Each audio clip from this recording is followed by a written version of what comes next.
ऋग्वैदिक काल में राजनीतिक स्थिति। ऋग्वैदिक प्रशासन मुख्यतः एक कबीलाई व्यवस्था वाला प्रशासन था। इस काल में राजनीतिक इकाई बहुत ही छोटी हुआ करती थी। युद्ध की प्रधानता थी और इस कबीलाई राज व्यवस्था में सैन्य भावना प्रमुख थी। कबीले के राजा को गोप्ता कहा जाता था और इस काल में राजा का पद आनुवांशिक हो चुका था। राजा को जो भेंट उपहार स्वेच्छा से दिए जाते थे, उस पर अपना अधिकार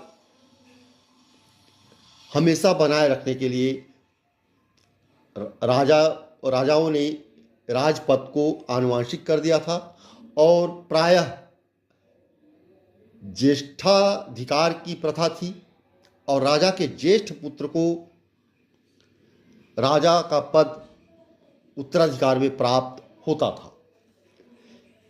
राजनीतिक इकाई में सबसे छोटी इकाई कुल या परिवार थी, जिसका प्रधान कुलप होता था। इसके अलावा उससे बड़ी इकाई ग्राम, विश और जन थी। ग्राम संभवतः कई परिवारों के समूह को कहती थी।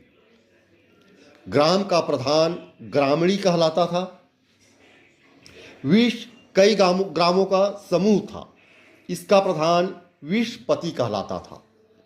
अनेक विशों का समूह जन होता था। जन के अधिपति को जनपति या राजा कहा जाता था।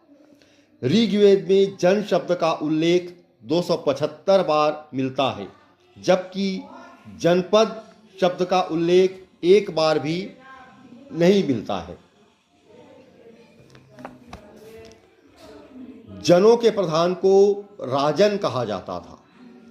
राजा के चुनाव में समिति का महत्वपूर्ण योगदान था। राजा को जनस्य गोपा, पूर्वेत्ता, विशपति, गणपति, गोपति कहा जाता था।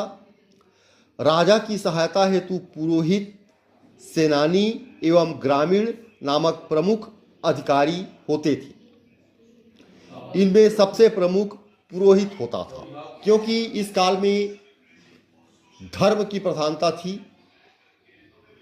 राजाओं के द्वारा, आम जन के द्वारा यज्ञ किए जाते थे, पूजा पाठ हवन किए जाते थे